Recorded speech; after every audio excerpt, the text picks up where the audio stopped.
So, Audra McDonald, you were kind of a hard person to introduce because you've done so much, lots of different things that we could say about you. If I were to ask you just how would you like to be introduced, but what would you say? Yeah, I don't know. I don't think anybody's ever asked me that question before. I'm a performer and a mom and a citizen of the world. How about that? A citizen of the world. That's nice. Yeah. I like that. So you're coming to Toledo this weekend. Yes, I am. Yeah, Saturday night, November 4th at 8 o'clock p.m., singing with the Toledo Symphony. Have you ever been here in this part of the country before? I have been to Ohio. I don't think I've ever been to Toledo. Oh, okay. I certainly have never sung with the symphony, so I'm very much looking forward to it. Yeah, well, everybody here is looking forward to it as well.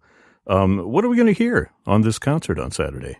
I have kind of a wide and ranging sort of repertoire, and I, sort of tailor it based on where I am and what instruments I have at my disposal. And since we have this incredible symphony that we're going to be singing with, we're doing some Gershwin and Harold Arlen, some Sondheim, Leonard Bernstein, a lot of stuff from the Great American Musical Theater songbook.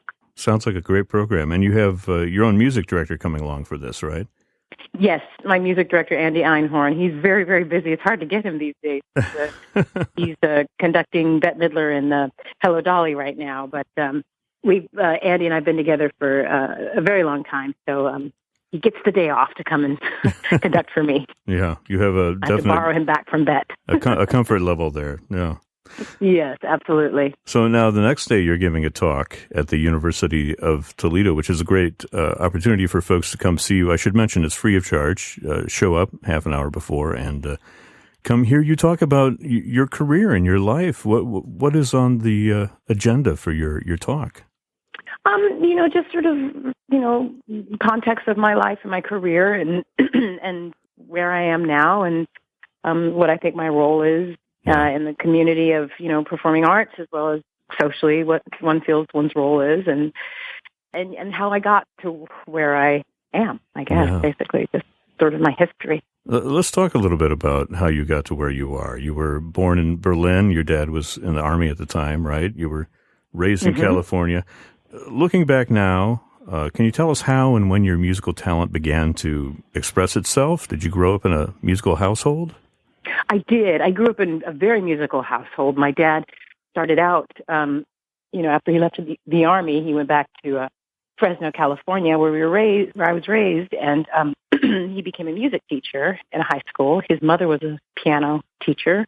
My mother's mother was a piano teacher, and she had her master's degree in music. And then all of my dad's sisters sang, and my mother was would sing as well. So there was a lot of music in our house.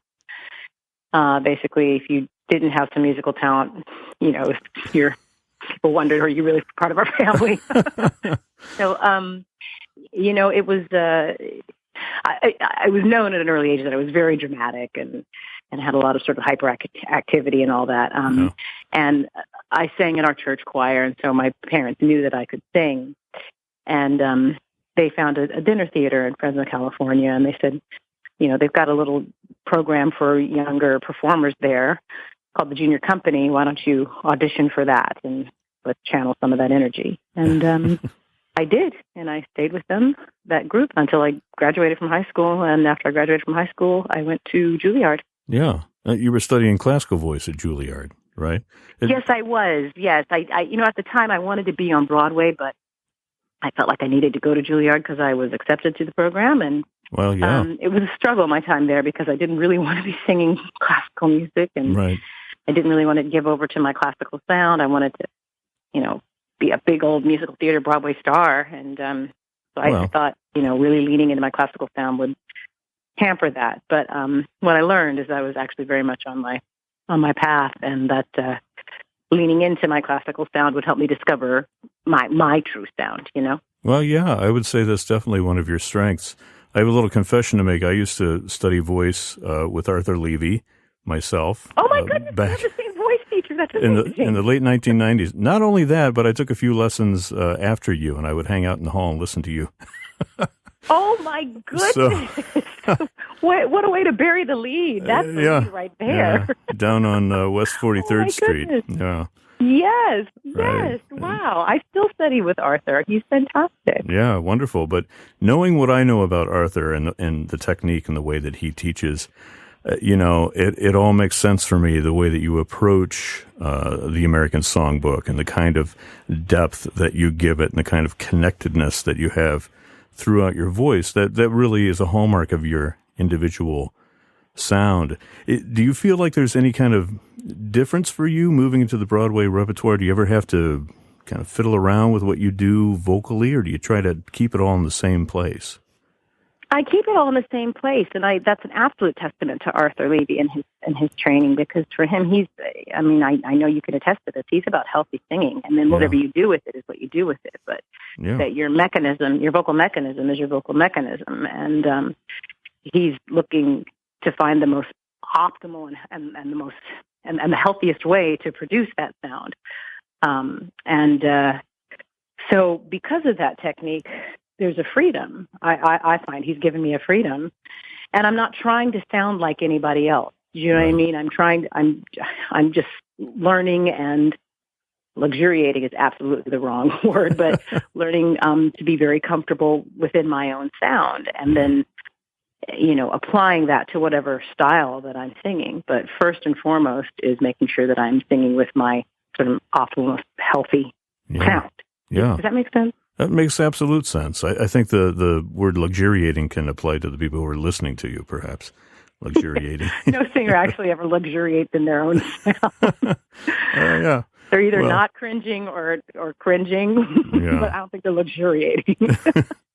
We do a podcast here with the Toledo Symphony, and we are actually doing a sort of a tie-in with your concert where we're talking about the voice and what makes the voice great, which is a completely ambiguous question, open-ended question. But I'm just curious, if somebody were to ask you, what makes a voice great? What makes a singer great? What qualities do you look for in other singers if you put yourself in the position of a listener?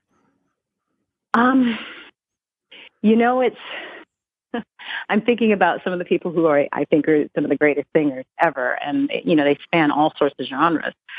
And I think what connects me to all of them is that I feel instantly that this is who they are. Do you know what I mean? That their sound is unique. They sound like nobody else.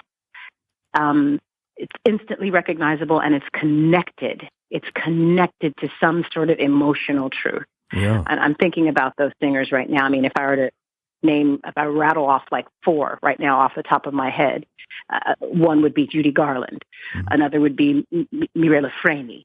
Another one would be Martin Sexton. And another one would be Ella Fitzgerald. I mean, those are, they all are absolutely unique. You know exactly who's singing the minute you hear them. And they're very connected to their musical souls, and they're not necessarily perfect technicians. Some of them are, some of them aren't, but it's more about what they communicate and what when they're singing. Yeah, an eclectic group of singers there, but they're all unified by that, what you point out. I think you definitely fall into that category as well. Well, thank you. I know you have a little baby girl there at home. She just had a birthday, right? Yeah, she just turned 1. But she's a little too young to go trick-or-treating, I expect. We're going to try. Yeah? we got our little costume, and we're going to try. We'll just sort of, roll her around in the stroller and her costume. Well, the best part is you get to keep all the candy. Yeah. Yeah, well, she's got older siblings. They'll certainly luxuriate in her candy, that's for sure. What's your favorite Halloween candy? Let me guess. I'm going to guess peanut butter cup. Okay. Peanut butter cup? Yes, absolutely. Absolutely. That's something you and I have in common. Yeah. Oh, my goodness. You feel like you're not being as bad. I mean, there's the ratio to chocolate and peanut butter, you feel like, well, peanut butter's protein. That's right. You can justify pretty much anything. Absolutely. I know that you have a busy schedule. I just want to thank you for taking the time to check in with us, and we look forward to having you here this weekend. Well, thank you so much. It's so nice to talk to you, and I love that we have the Arthur Levy connection. Yeah. That's what's fantastic. And peanut butter cups. Don't forget those. And peanut butter cups, yeah. Equally as important. All right. We'll see you soon. Thanks Okay, very much. thank you. Bye-bye.